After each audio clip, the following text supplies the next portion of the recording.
sunrise. It's beautiful. I was at the beach one time with some friends and we were staying at the Seaview Inn on Pawleys Island. And if you've ever been there, there's a huge long porch with lots of rockers. And every morning, early, they put out coffee and tea and juice. And you can go sit there and rock and see the sunrise. And so we were doing that. And there was a mother and her daughter. The daughter seemed to be about 12 or 13 years old. And the daughter was all wrapped up in a quilt because it was cool. And it was obvious that the daughter was not happy to be there. And all of a sudden, the sun comes up and this little girl just sits up in her chair and she says, "Mom, does this happen every day?"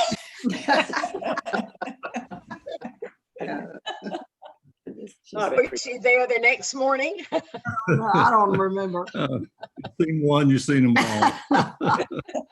Hey, Jane Avenger. Morning, Jane. Jane. Morning, Tom. Morning, Sarah. Tom, Sarah? Yeah, hello. Morning, Susan. Sarah. Hi, everybody. Hey, Sarah. Hey, Sarah. Sarah's got a birthday tomorrow.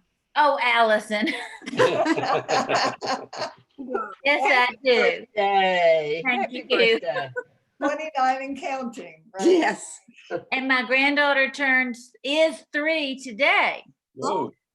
So that's exciting. That's Yes. Oh, she can't be 3 already. Yes, Oh, my yes. goodness. I saw this morning in the paper, if I had any doubts about getting older, that Brad Daugherty, who used to play basketball in Yeah.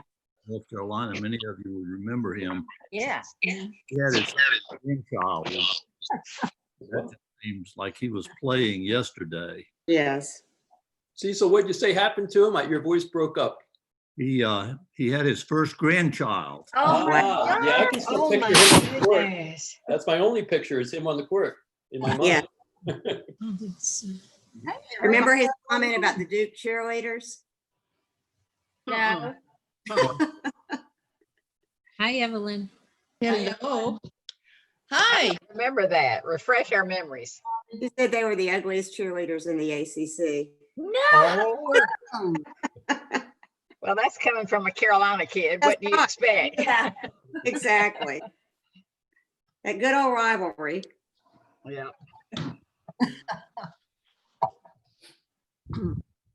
Evelyn, have you recovered from your hip surgery? Yes, I'm doing pretty well. I'm walking around without any of, no cane, no whatever. Whoa, way to go. Super. That's great. How long has it been? When was your surgery? 4 weeks and 4 days ago. Not that you're Yeah, not that you're counting. It's living in the atmosphere of the pines. that Yeah, I does can it. imagine. With good neighbors. Yeah, that's it too. And other neighbors as Amen. well. Good morning. Hi, Ron. Good morning. Are the Crawfords and the Cliftons neighbors? Yes. He's Yeah. stomping around on top of them.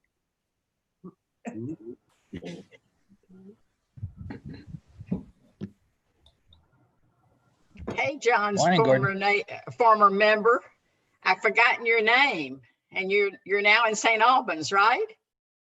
Who? You. Give us, Marnie. Welcome.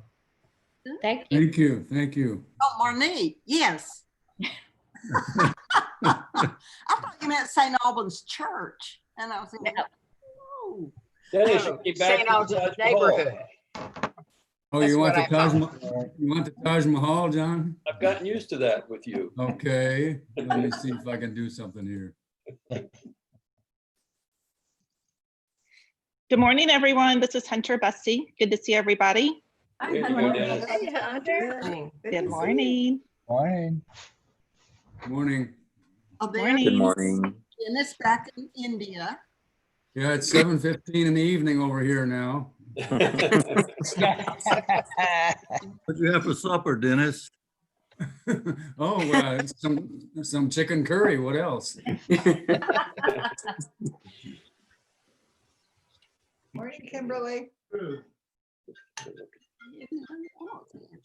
Honey Grove, we're just starting a Sunday school class. Can I call you back in June?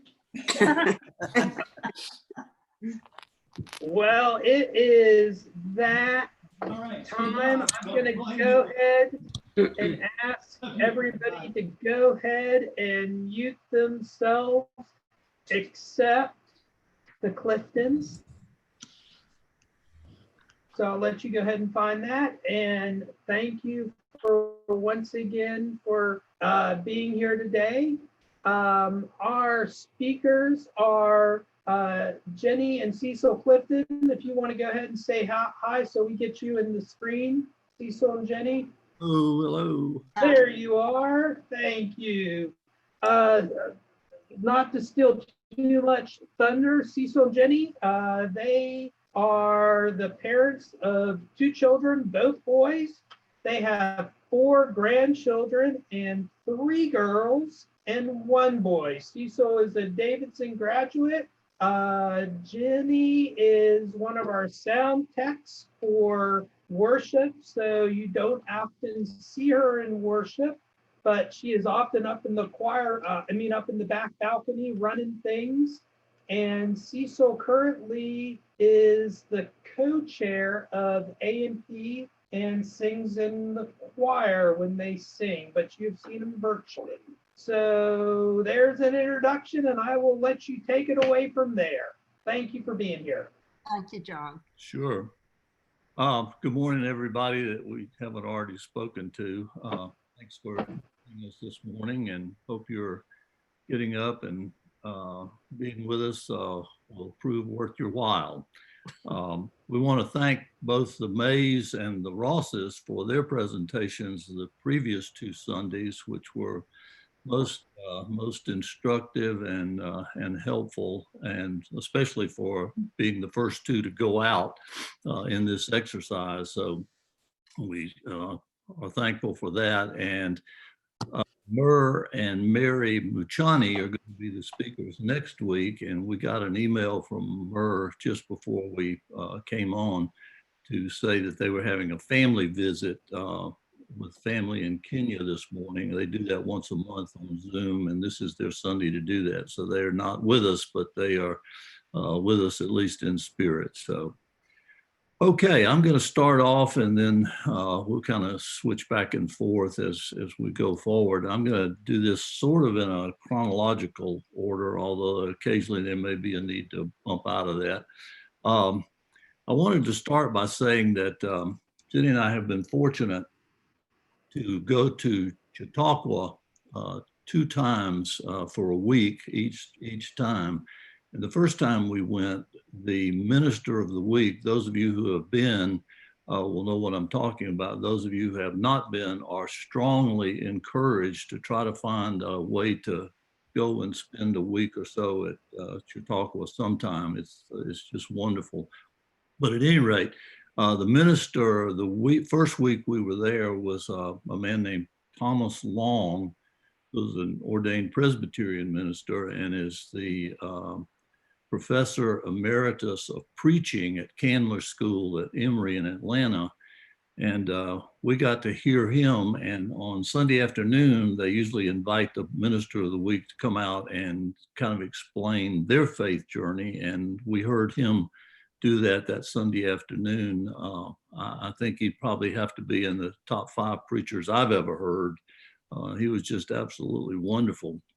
But at any rate, he started out by saying that his faith journey was not one that occurred to him as it happened. In other words, there was not a road to Damascus experience for him, but only in looking back did he see God's hand in life. And that's very similar to what my experience has been, looking back and seeing God's hand at work in various people and events in my life. So I'll start on January 27, 1946. I was born in Albany, Georgia at Phoebe Putney Hospital. which coincidentally happened to be the same hospital that Damon Brooks, who played basketball at Davidson, many of you will remember him. He was born there, and his grandmother had worked there for 50 years. And I'm not sure she attended me, but at any rate, it was the same hospital. My parents were Cecil Sr. and Ruth Clifton, part of Tom Brokaw's Greatest Generation. And my birth was memorable for my parents because about 1 month prior to my birth, an older brother who had been born and was going to be celebrating his second birthday also in January that year, died right before Christmas of accidental poisoning, which was just a tragic, tragic event for my parents. And they carried that event with them the rest of their lives. Christmas was never quite the same for them as a result of that. So I became essentially the firstborn child, which will be important when I tell you a little bit later what Jenny's acronym for me is. But anyway, lived in Albany for 2 years. My dad was a pharmacist, or as they called them back in those days, a druggist. Ran a drugstore instead of a pharmacy. So those of you who are as old as we are will remember that. But at any rate, that's when it started. And because it started about twice as long ago as the Mays and the Rosses, this is probably going to take us at least another hour than they took to tell our complete journey. So we'll try to see if we can condense it, though, down to 1 hour. At any rate, we lived there for 2 years, moved to a little town about 35 miles away called Moultrie, Georgia, which was just an absolutely wonderful place to grow up as a child. They had all sorts of youth activities there, just anything you can think of, they had. It was a wonderful place. My dad had bought a half interest in a drugstore there, and we lived there for about 8 years. And that was an important time for me because my parents were part of a group that pulled away from the First Baptist Church. I'm sure you've never heard of Baptist churches splitting off, but they had split off from the First Baptist Church in Moultrie and formed another Baptist church called Trinity Baptist Church. And the noteworthy thing there for me was that every Sunday morning at worship service, we only had one back in those days at 11 o'clock, there were probably about 25 or 30 boys ranging in age from 6 or 7 up to probably 12 or 14. And we always sat together on the front 2 pews of that church for that worship service. So that was a wonderful memory of church early in my life, which sort of carried me forward through much more of my life. At Christmas of the 4th grade, when I was 10 years old, we moved to Atlanta. My dad had taken a job with the state of Georgia as the joint secretary of the examining boards, which meant that he oversaw the licensings of everybody who required a license to work in Georgia in various professions, everything from architects to used car salesmen, engineers, doctors, etc. So we lived in Atlanta for a year. I was not very happy about the move and from Moultrie to Atlanta, but it was not made any happier when we got there. And the second day of school, the teacher said, we're going to have a test in math today. And the group, the class I was in, had already taken up long division before Christmas. We had not done so in Moultrie yet. So I made 40 something on my first test, which had encouraged me even more to be unhappy about the move. And then the 4th day we were in class, the teacher said, put away your books, it's time for the Spanish lesson. Well, we had not taken Spanish and I was not even sure what it was. And the Atlanta schools that started a program where they started early elementary school with either Spanish or French. So at any rate, I soon caught up with that. It was just conversational Spanish, and I soon caught up with that. So having done that, I managed to use it for much of the fall. And then at Christmas of the 5th grade, we moved again to a suburb of Atlanta called Avondale Estates, which is just east of Atlanta, or just east of Decatur, which kind of is in between Avondale and the city of Atlanta. So we moved at Christmas, and we ended up living there until I left for college later on. We joined another Baptist church there, the First Baptist Church of Avondale, and there were a couple of people there who were pretty instrumental in my early Christian development. The minister there was a man named Truett Gannon, and he became a good friend as we got older, and even asked me to run a kind of a youth camp program the second year I was in college. So I managed to do that and escape without any serious injuries, and the kids seem to have survived. So that proved to be fairly successful. And then the other person was the minister of music called George. His name was George Headley, and he was my first exposure to choir singing. And he had a youth choir, which I was part of. And so that was the beginning of my love of church hymns, although fortunately I have graduated from some of the old Baptist hymns that we sang every Sunday that we only now sing occasionally in the Presbyterian church. So, but that was the start of my my early love of that kind of music. So I finished high school there, and most of my high school time was spent in sports. I played nearly everything, including 1 year of football where I was misplaced at right tackle at 120 pounds. And one day there was a game and we were playing and there was a fumble, and I picked it up, and I had visions of scoring my first touchdown, and about 2 steps, I became one with the field. I was tackled by the entire other team. I never got any closer to the goal line. So that was a short experience with that sport. But I did play other sports, and fortunately was able to get a basketball scholarship to Davidson, and came there in 1964. And I'm going to stop there and let Jenny pick up with her story, and then we'll kind of go back and forth. Well, I have to back up and add to his story. When he was in high school, he set a record in the Georgia Tech Coliseum. He made the longest shot ever made there, 76 feet. And if you come visit us, you may touch that basketball, because we have it.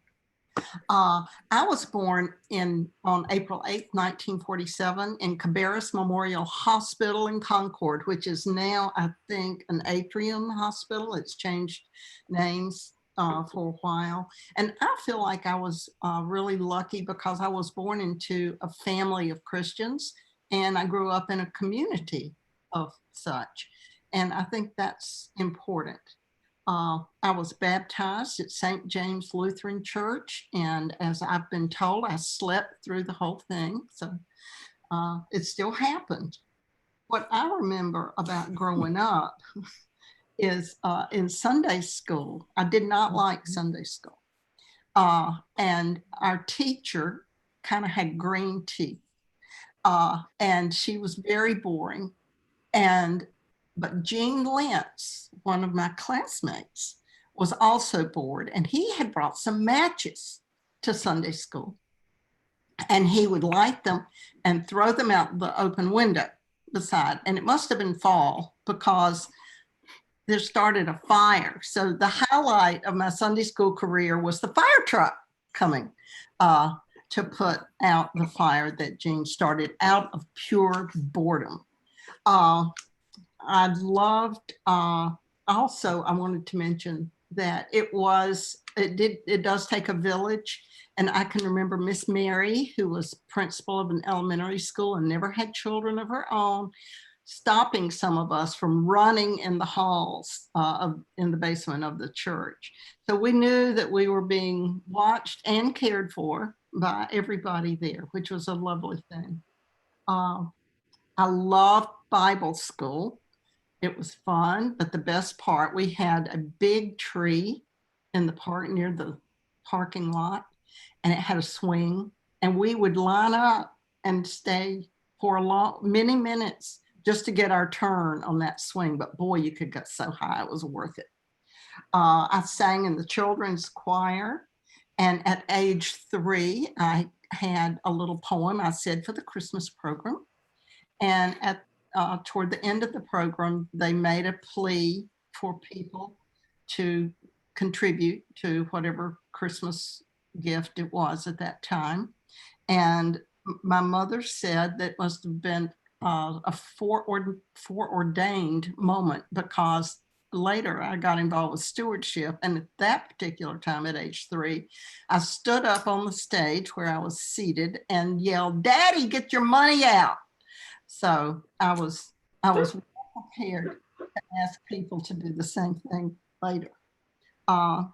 When I was in middle school, I was on a bowling team, and every Saturday morning we would go to bowl, and I'm sure I was terrible, but I loved it. And then my parents ruined my budding bowling career by making me go to catechism classes every Saturday morning for 2 years, which was okay, but I really was mad at first because I was having to give up my bowling league. And it was during that same period of time I read The Nun Story, and I decided that I should become a nun.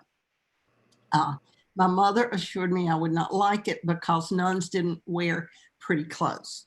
And so that kind of killed that idea. Growing up as teenagers, we had Vespers. The Presbyterian Church had Vespers. The Methodist Church did MYF, and the Lutheran Church, where I went, was Luther League. And in the summers, those 3 churches all along Union Street and Concord, which is the main street, they really were mainline churches. We would get together and we met as a group. The 3 groups met every Sunday. And one summer, one of our teachers from the high school led a class in comparative religions. And I remember that. I was really impressed because I didn't have too much exposure to other religions, except sometimes I went to Baptist Training Union with my cousin at night. So that was not really a different religion. So then I graduated from high school, and that's where you stopped, right? Yep. We're going to try share the screen and show you a picture of Jenny's earliest training. Uh-oh, where'd it go?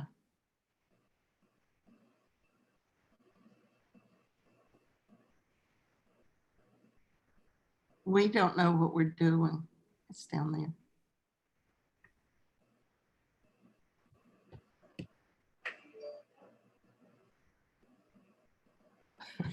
Chances are you're not going to get to see this picture.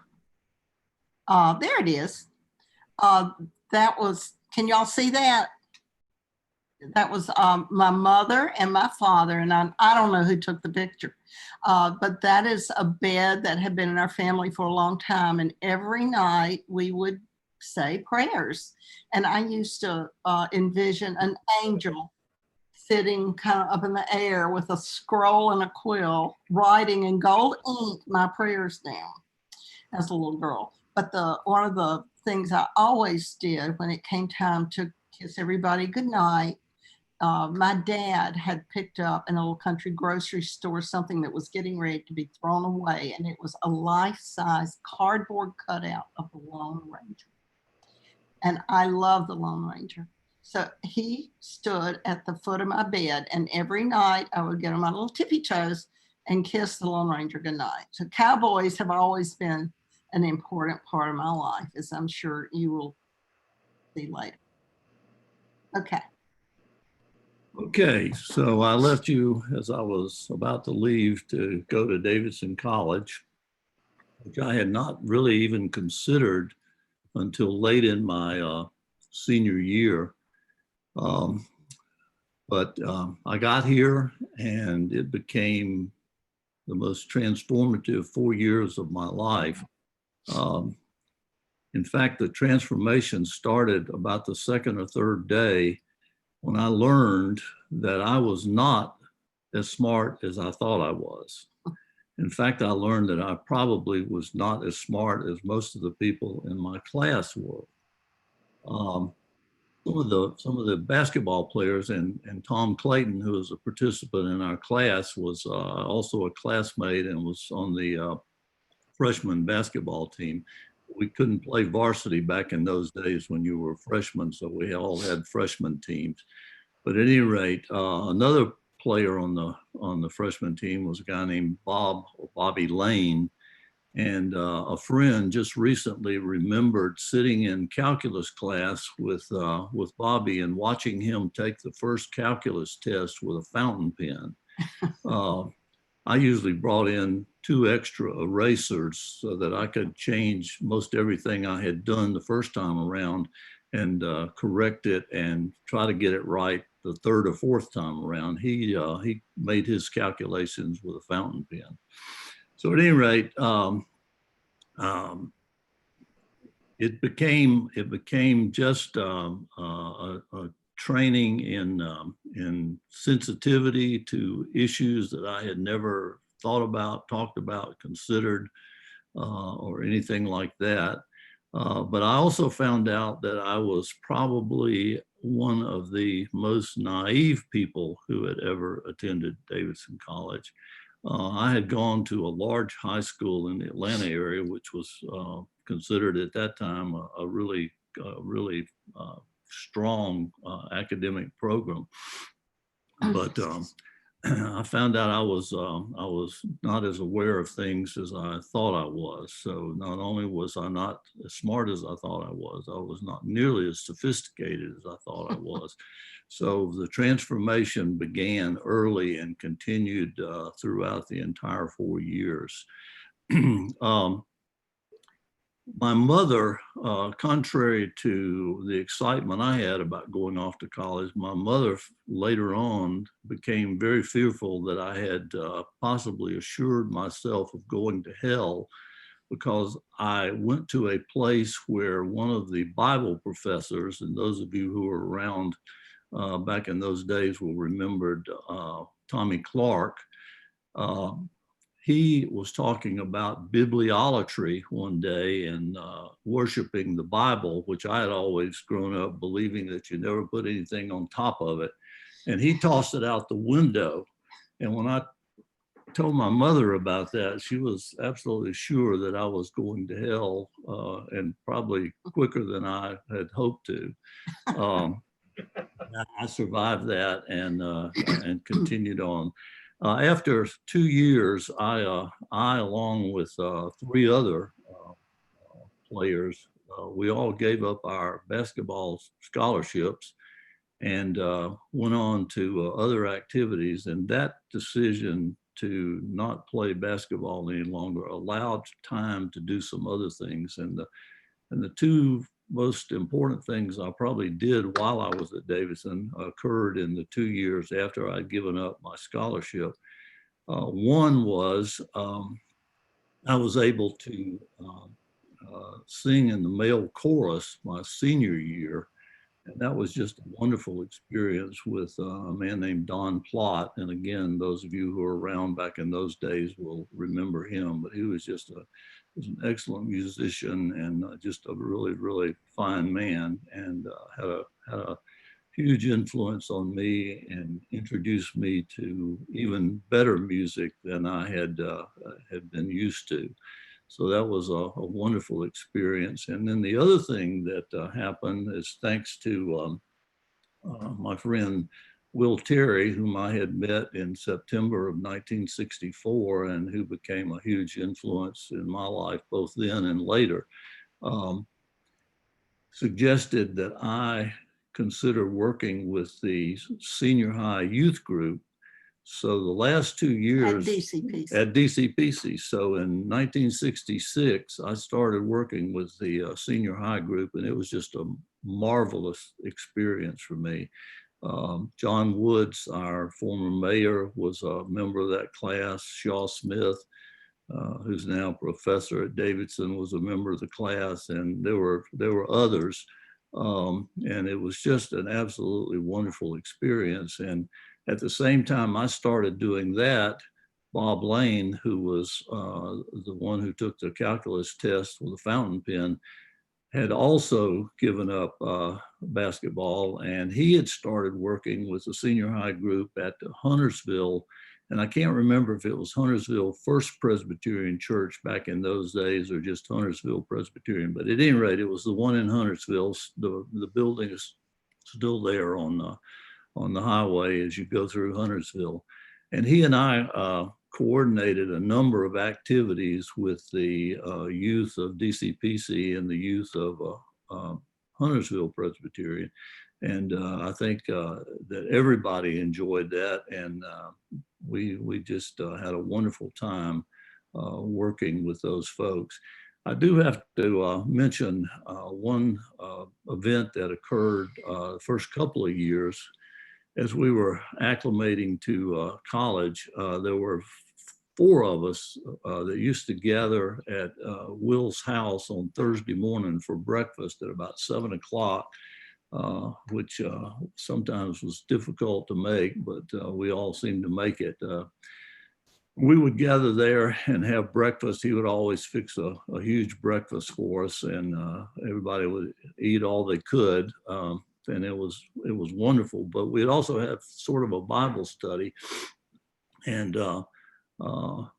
Bobby Lane, who not only was a great basketball player, but again, was really, really a smart person, introduced us one day, or at least introduced me to the concept of grace, which I had not really known much about or heard very much growing up as a Baptist. And he did a devotional one morning and went over something that he had written for us that morning on grace. And that was all as a result of Will's willingness to have us over for breakfast every Thursday morning. He did that for a couple of years, and then we stopped doing that. But it was a wonderful time and a wonderful influence on, I think, all of us. So in '68, I graduated with a degree in psychology and a minor in economics, Dennis. Charlie Ratliff was my primary professor back in those days, and I can still remember him pounding the chalkboard with the side of his hand to make a certain emphasis that we understood what he was talking about. And he would also occasionally step outside the classroom and stand in the hall where he would say something political, and he would always preface his removal from the classroom with the remark that they don't like us to talk about this in the classroom. So he would step outside and talk about it from the hall. But it's just been a wonderful 4 years for me. And as a result of a connection with a student who was a year ahead of me, I was able to get a job teaching 6th grade science and social studies at the Lovett School in Atlanta, and had a bunch of kids that the other 6th grade teachers described to me as the kind of class that comes along once every 25 years. And I just happened to hit the 25th year. And they were just wonderful children. They were bright, they were personable, they were fun, just wonderful kids, and they were all good students. And I never will forget a situation we had one day. We were in biology, and somehow we've been talking about crossbreeding. I'm not sure that that was something that I brought up with any intention, but it may have just come up. And we'd recently had a boy from the 5th grade move up to our class because he was so bright that needed to get him a little bit more challenged. So he raised his hand to ask a question, and we'd be talking about a horse and a donkey and getting a mule and that sort of thing. And he raised his hand. He'd been waving it in the back for a minute or so. And so I called on him, and he said, well, what do you get when you cross a man with a woman? And I managed to recover in time to say, well, Dory, you get a human being. So I managed to avoid that, having to answer that any more explicitly than that. But nevertheless, it was just a wonderful time. And I was able to get that job because the headmaster of the school at that time was the father of the guy who was a year ahead of me at Davidson.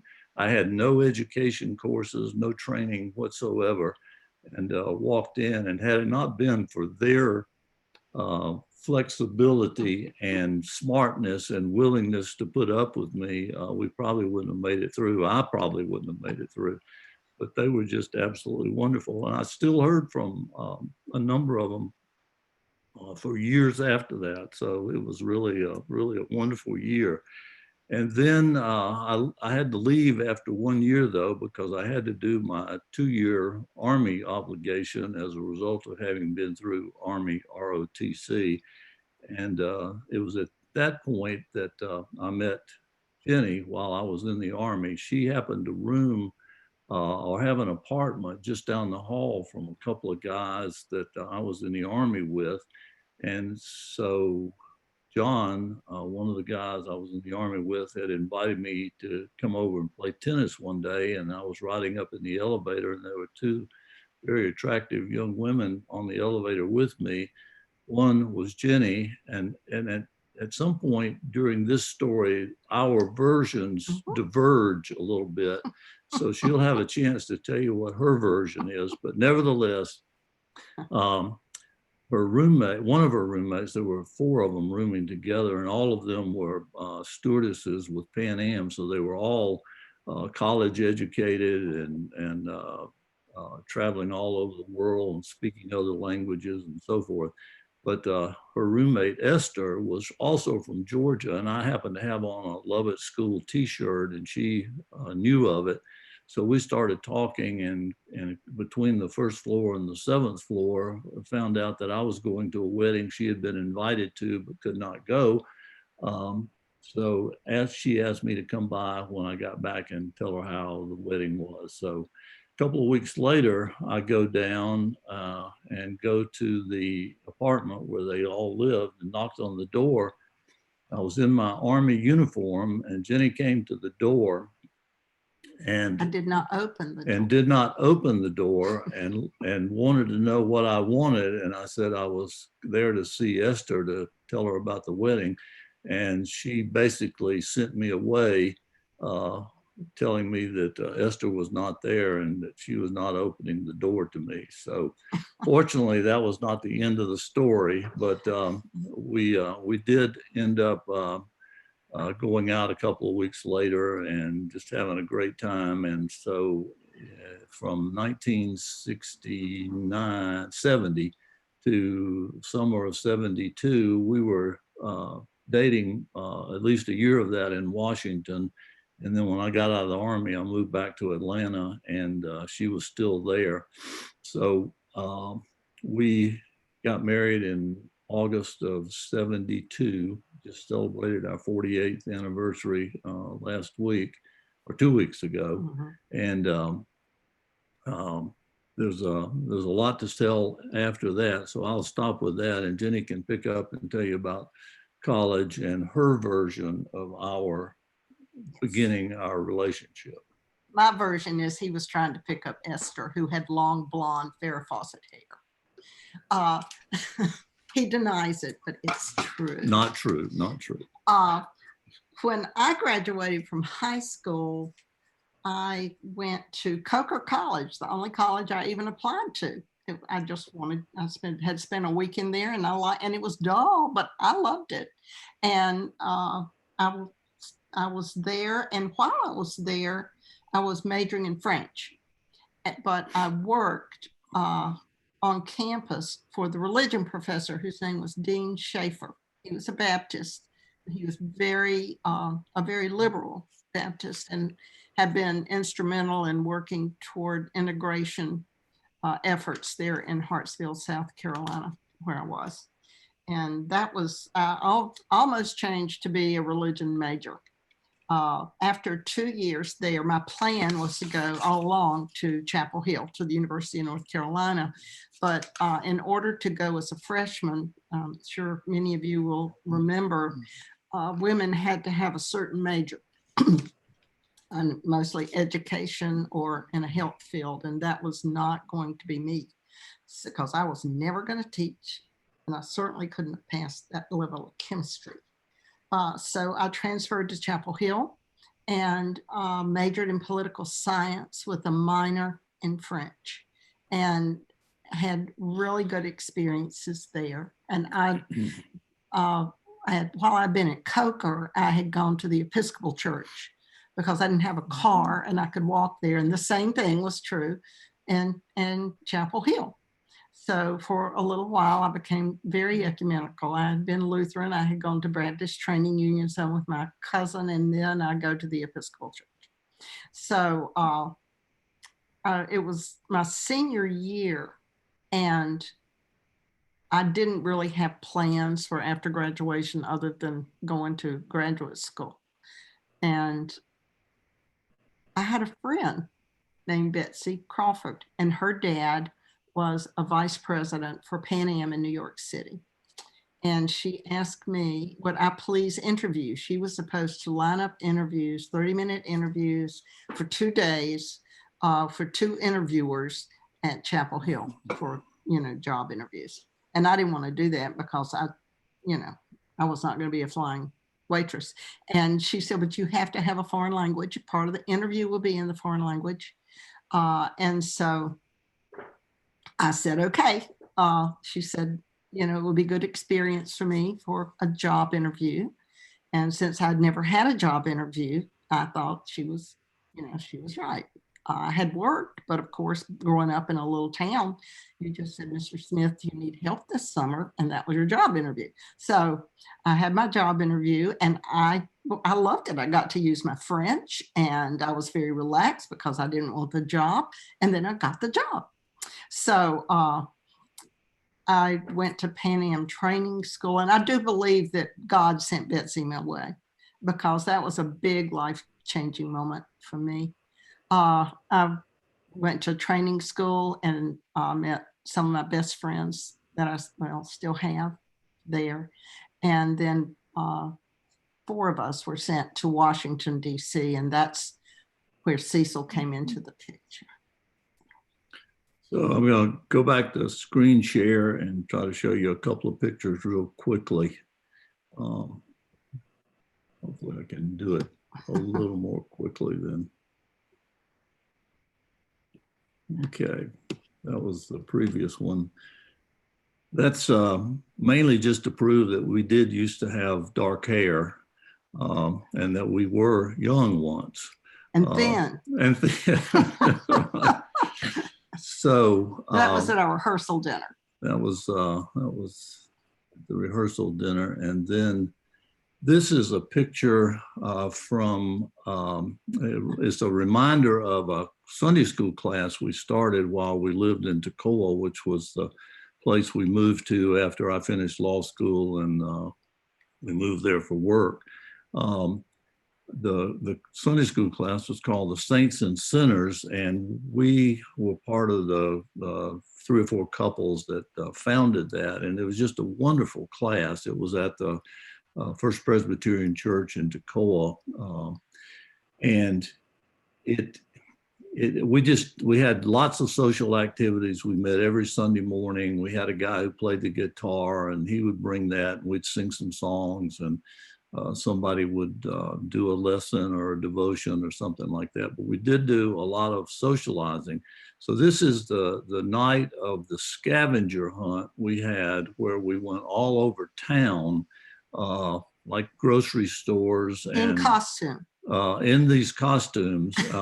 Jenny is a little Dutch girl because in her travels she had brought home a pair of wooden shoes from Holland, and we happened to have this kimono, I guess, and so I didn't know anything else, so we did that and got the long braid of hair, and that's the way we went. But the thing I wanted to tell you about the most was one of our classmates, a member of the Sunday school class, had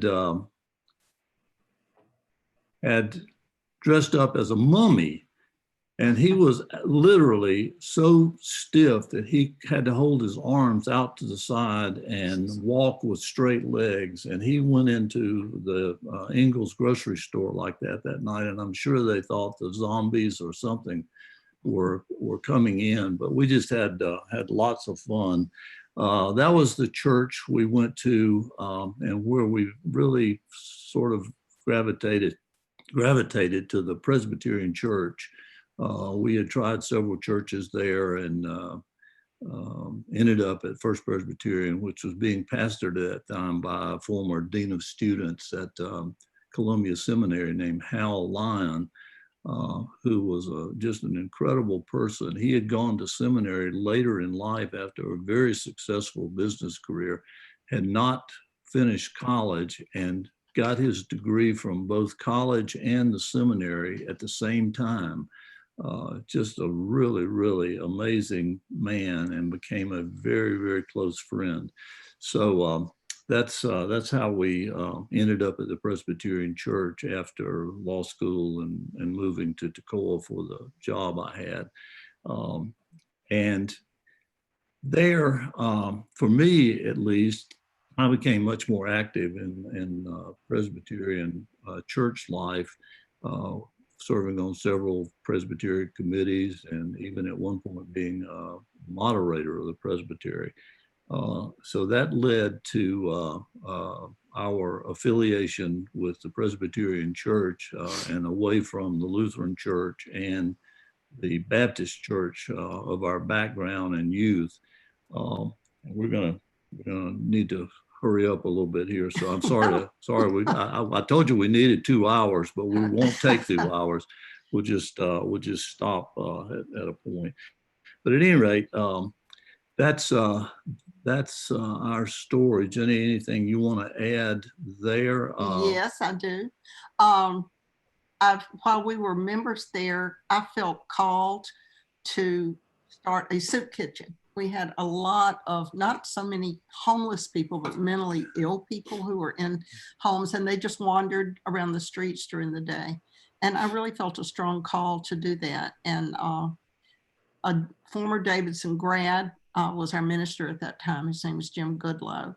And I went to the Ministerial Association. We were in Northeast Georgia, which is a fairly conservative religion community for all the faiths. And I went to the Ministerial Association to give them information about starting the soup kitchen, because we were looking for volunteers and support. And a man there, a minister from some church, said, "Oh, I want to know if you're giving tracts. Are you giving tracts?" And I said, I hardly knew what he was talking about, I might add. And I said, "No, we just plan to serve people." And he said, "But you got to save these people." And Jim stood up, God bless him, and said, "What makes you think these people are not already saved?" Which I thought was an excellent question.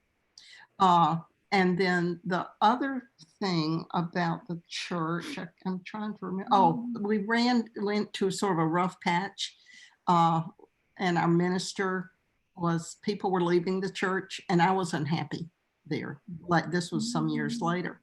And I was talking to my mother, who was just a wonderful person. And I said, "I'm really thinking of changing churches."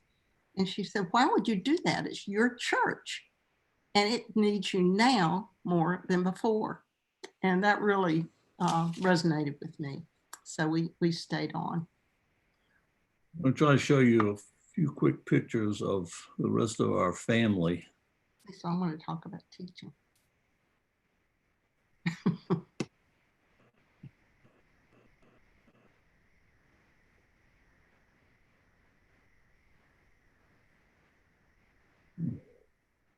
That's right.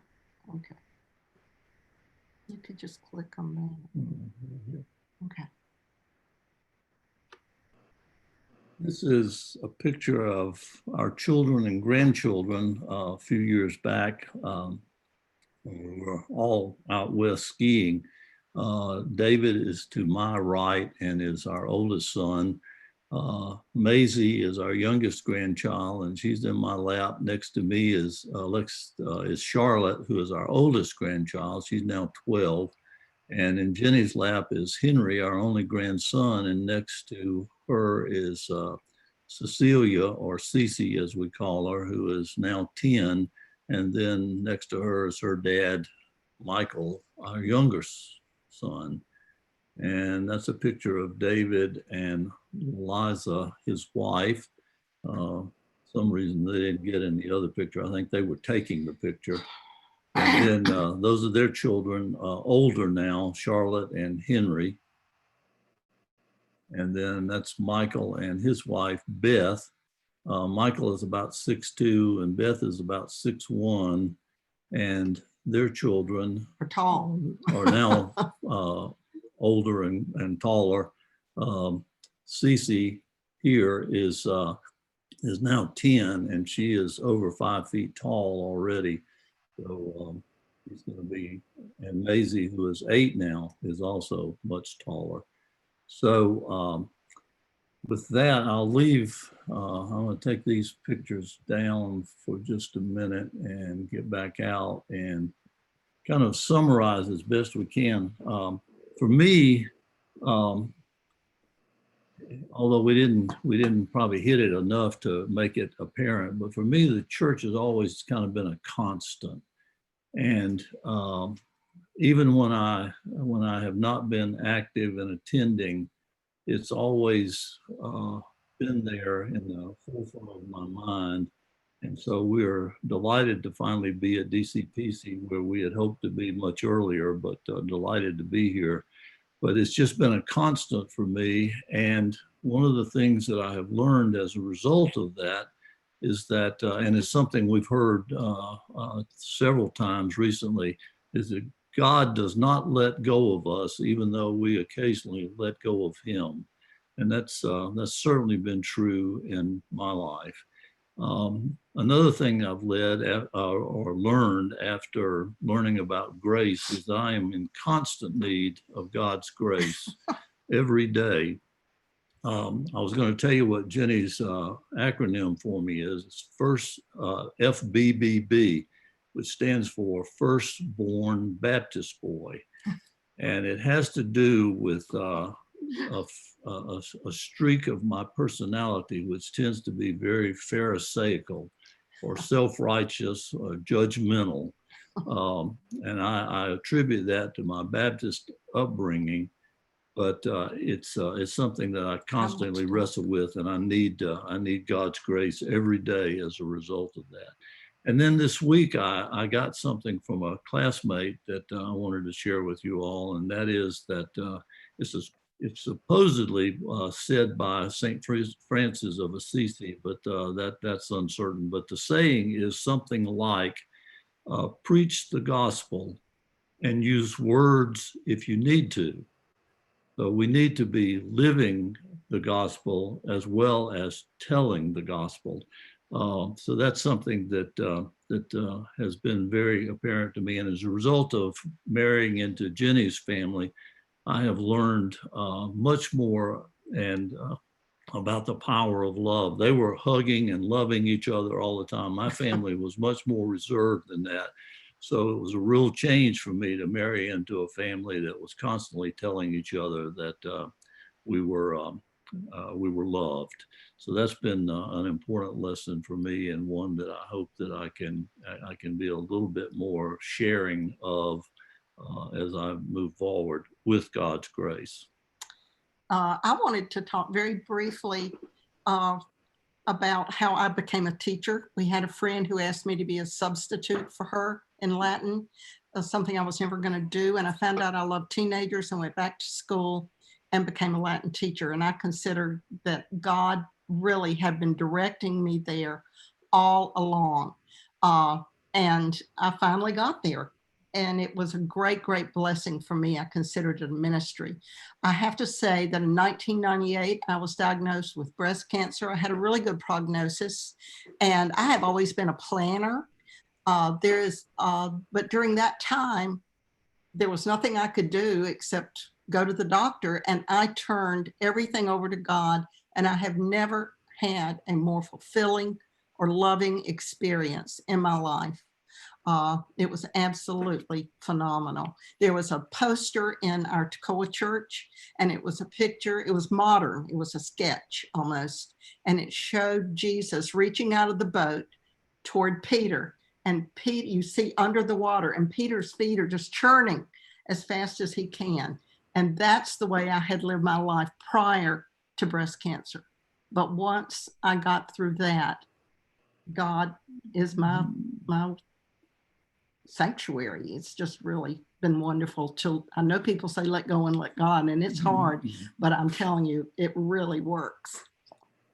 And the one last thing that I would tell you that I have learned as a result of my faith journey is that I am a very strong believer in divine providence. A lot of people consider it nothing but coincidence, but I don't consider that. I consider it more divine providence, that God has worked his hand some way in bringing people or situations or events or whatever before me to remind me of his love and his grace. So with that, I'm going to show you one last picture, and this is at Jenny's request and over my strong objection. Because I've always liked cowboys. But one of my earliest heroes was Roy Rogers. So I want to show you this picture, and again, I'll remind you over my objection. I along with most other boys that age, wanted to be like Roy Rogers. So I had asked for a 2-gun, 6-shooter, double holster set for Christmas. And there I am trying to be Roy Rogers. And now I want to play for you. It's not a hymn, but it's in some ways a blessing. And we'll close it with this. And then John said y'all were going to do some questions if you might have anything. So just real quick.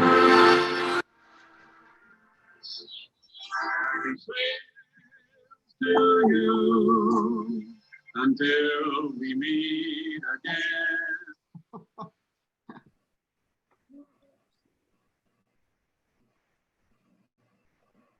That's it for us.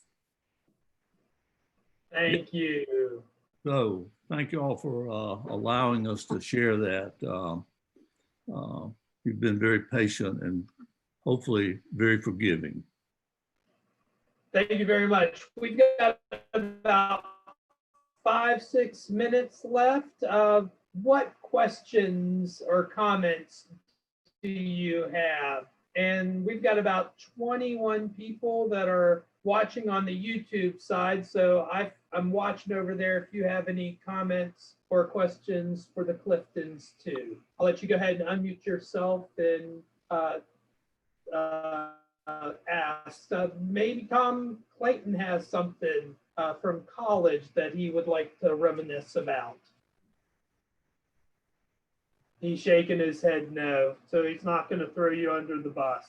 Well, Tom is an example of divine providence because he and Susan, after I had known Tom for 50 years, he and Susan, at my strong urging, moved to Davidson and ended up living right across the street from us. A So, great blessing for us.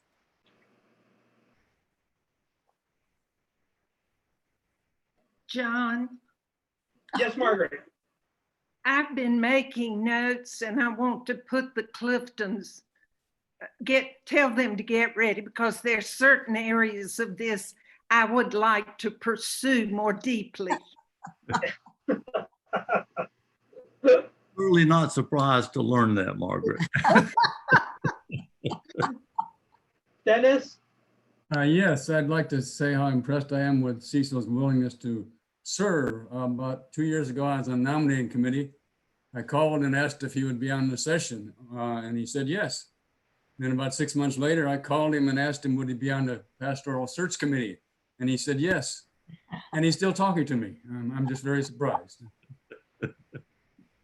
He probably won't take my phone calls anymore, though. Those were both really great opportunities for me, Dennis, and very, very important in my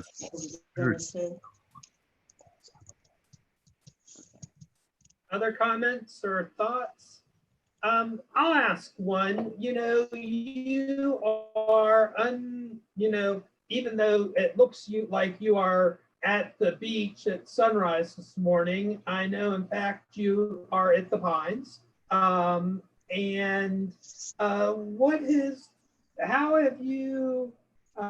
has your faith been impacted in the midst of everything that has been going on, and also, under being, under kind of lockdown at the Pines?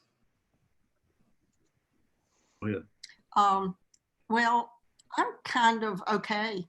I really think that we'll get through this and that God's will be done. And we have lost people we cared about, and I'd hate that. And I do not consider that to be God's will. But I do think that we'll be carried through.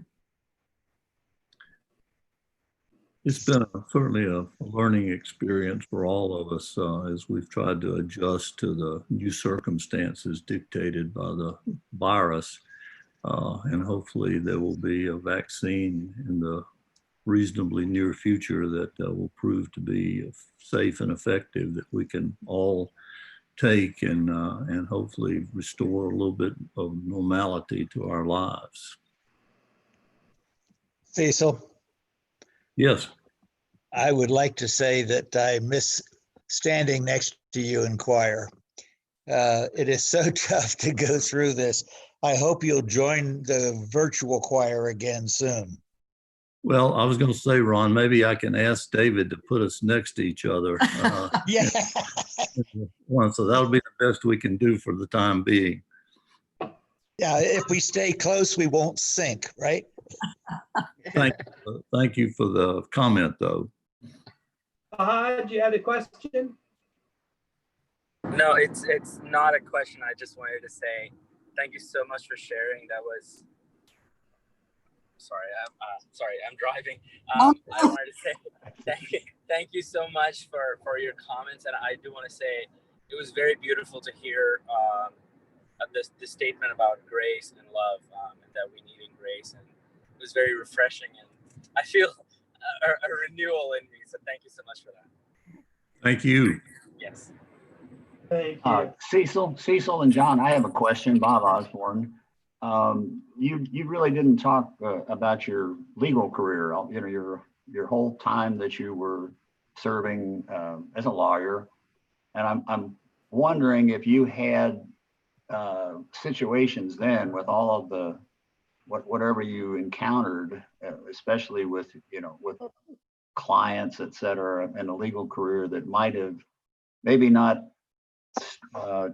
challenged your faith, but were challenged their faith, that they may have been wavering or concerned, et cetera. But can you just speak to something, about your career and what happened and those sorts of things?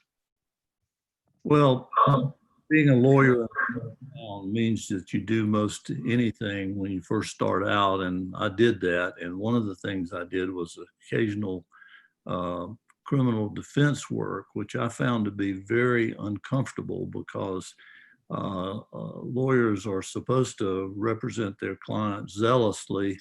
And I found it very uncomfortable in representing people I knew were guilty, because they told me that. And it was very difficult for me, being a resident of the community, not only a lawyer, but a resident of the community, of working to try to keep some people who needed to be in jail or deserved to be in jail out of jail.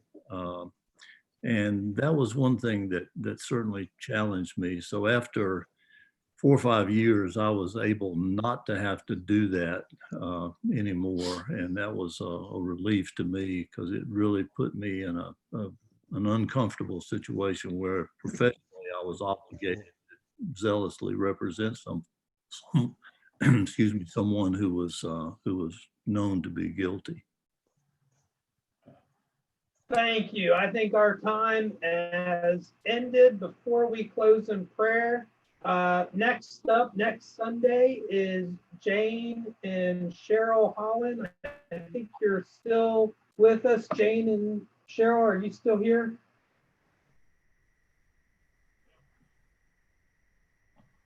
Yeah, there you are.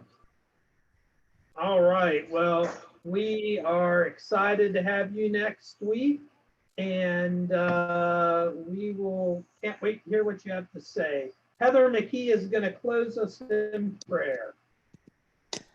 Let us pray. God of grace, God of love, we give you thanks for the lives of faith led by our dear friends Cecil and Jenny. Their commitment to you, your church, and the work and mission of our faith, let it inspire us as we go forth this week. Give us the strength and the vision to do your will, and understand that you are always present with us in all times. We ask this in the name of your Son, Jesus Christ. Amen. Thank you all. You have a good week. Thank you. Everybody. Thank you. Thank you so much.